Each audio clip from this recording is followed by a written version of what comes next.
এই মুহূর্তে সমস্ত ইউনিভার্সিটি, সমস্ত কলেজ স্টুডেন্টদের একমাত্র চিন্তার বিষয় হয়ে দাঁড়িয়েছে কিন্তু তাদের এক্সামিনেশন। অর্থাৎ এই সিচুয়েশনে তাদের এক্সামিনেশন হবে কি না বা সেটি কোন মোডে হবে, অনলাইন না অফলাইন? তো এই রিগার্ডিং বিভিন্ন কোয়েশ্চেনস কিন্তু স্টুডেন্টদের মধ্যে কিন্তু ঘুরেই বেড়াচ্ছে।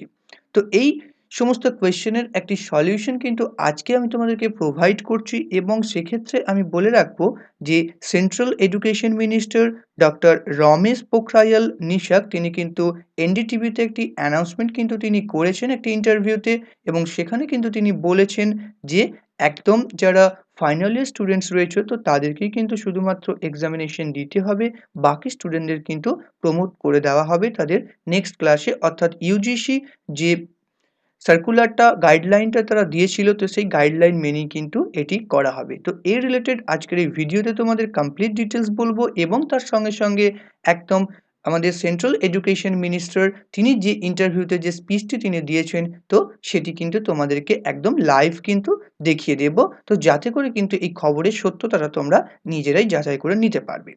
তো তার আগে বলে রাখবো যে যারা চ্যানেলটিকে কিন্তু সাবস্ক্রাইব এখনো করেননি, তো তারা প্লিজ এই ধরনের খবর পাওয়ার জন্য এবং বিভিন্ন এডুকেশনাল স্টাডি টিউটোরিয়াল পাওয়ার জন্য কিন্তু চ্যানেলটিকে সাবস্ক্রাইব করে রাখুন, এবং প্লিজ চ্যানেলের প্লেলিস্টটি ঘুরে আসুন, এবং সেখানে কিন্তু আপনারা আপনাদের রিকোয়ারমেন্ট পেয়ে যাবেন আশা করছি। এর আগে বলে রাখি যে আমাদের West Bengal state government education ministry, অর্থাৎ আমাদের education minister mister Partha Chattopadhyay, তিনি কিন্তু বলেছেন যে আগামী ৩০শে জুন পর্যন্ত রাজ্যের সমস্ত স্কুল কিন্তু বন্ধ থাকবে, এবং এক্ষেত্রে কলেজ ইউনিভার্সিটি তারা তাদের ইনস্টিটিউট কবে ওপেন করবে সেই রিগার্ডিং কিন্তু সমস্ত দায়িত্ব তাদের ওপরই তিনি ছেড়ে দিয়েছেন, তারাই কিন্তু এই সিদ্ধান্তটা নেবেন।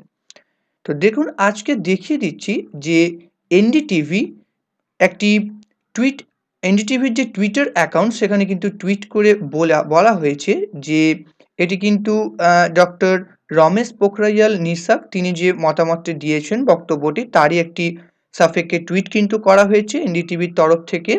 তো সেখানে দেখুন বলা হয়েছে, exams will be held for final year students of universities and other will be promoted based on their internal marks and previous years result. Doctor Ramesh Pokhriyal Nishank, education minister speaks to Rishika. তো এটি কিন্তু আপনারা দেখতে পাচ্ছেন যে এডুকেশন মিনিস্টার তিনি কিন্তু অর্থাৎ সেন্ট্রাল এডুকেশন মিনিস্টার তিনি কিন্তু বলেছেন যে যারা ফাইনাল ইয়ার স্টুডেন্টস রয়েছে একমাত্র তাদেরকেই কিন্তু পরীক্ষা দিতে হবে, এবং বাকিদের কিন্তু প্রমোট করে দেওয়া হবে based on their internal marks. অর্থাৎ আমি যেটা মনে করছি যে ইউজিসি যে 50-50 যে গাইডলাইনটা প্রোভাইড করেছিল, অর্থাৎ 50% ইন্টারনাল মার্কস এবং 50% তাদের প্রিভিয়াস ইয়ারের যে রেজাল্ট তার উপর বেসড করে, তো সেই গাইডলাইন মেনেই কিন্তু আশা করছি এটি করা হবে। এবং এর পরিপ্রেক্ষিতে আরও একটি দেখুন টুইট আপনাদেরকে আমি এখন দেখাবো, যেটি কিন্তু দিল্লি ইউনিভার্সিটি স্টুডেন্টস ইনকোয়ারি একটি টুইট কিন্তু করেছিল, এবং তারও কিন্তু উত্তরে এই সেম কিন্তু অ্যান্সার দেওয়া হয়েছে যেটি তোমরা দেখতে পাচ্ছ। এবং এখানে দেখো যে প্রমোট ইউজি পিজি স্টুডেন্টস, অর্থাৎ এইটা কিন্তু ইউজি এবং পিজি স্টুডেন্টস যারা রয়েছে তাদের জন্যই কিন্তু এটি পুরো আপডেট দেওয়া হয়েছে।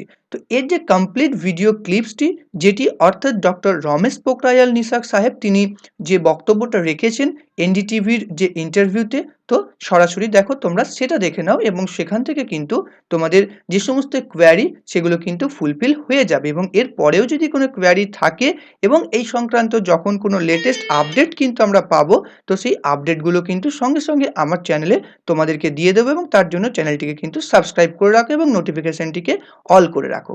তো চলো আজকে দেখিয়ে দিই পুরো কমপ্লিট যে স্পিচটি তিনি দিয়েছেন তার যে ক্লিপটি সেটি তোমাদেরকে দেখিয়ে দিই। लेकर सरकार ने क्या कोई टाइमलाइन बनाई है? आप कह रहे हैं एग्जाम्स के बाद वो जुलाई भी हो सकता है, अगस्त भी हो सकता है। क्या सभी क्लासेस के लिए स्कूल्स एक साथ खुलेंगे?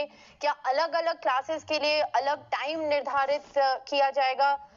खास करके 10 साल और उससे कम उम्र के बच्चों, क्या क्या उनके लिए क्या योजना होगी आपकी?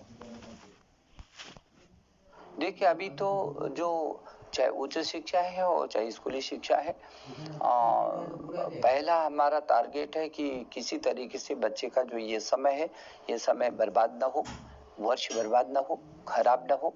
उसको हमने कई प्रकार की सुविधाएं दी हैं। कोशिश की है कि यदि वो जो पाठ्यक्रम है वो भी पूरा हो सके और अब निश्चित रूप में निश्चित समय में उसकी परीक्षाएं हो सके।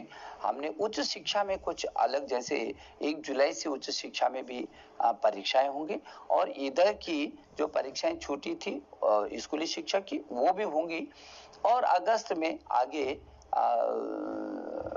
जो सत्र शुरू होगा तब तक ये परीक्षाएं भी होंगी। उच्च शिक्षा में भी यही किया है कि जो बच्चे पहले वर्ष में हैं उनको आंतरिक मूल्यांकन के स्तर पर किया जाएगा जहां परीक्षा नहीं देने की स्थिति है।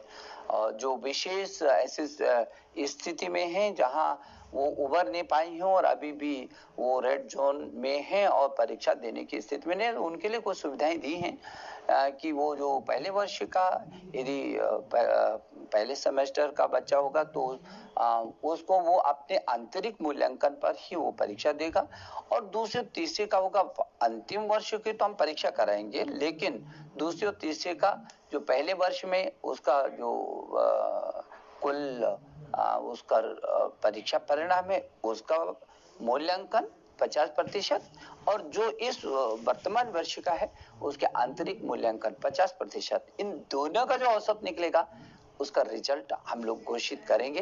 तो उच्च शिक्षा में भी वो भी ये तय किया है क्योंकि राज्यों की भौगोलिक परिस्थितियां कहाँ कहाँ क्या क्या है तो उस पर भी वो अपने राज्य और भौगोलिक स्थितियों के अनुसार परिस्थितियों के अनुसार वो निर्णय ले सकते हैं।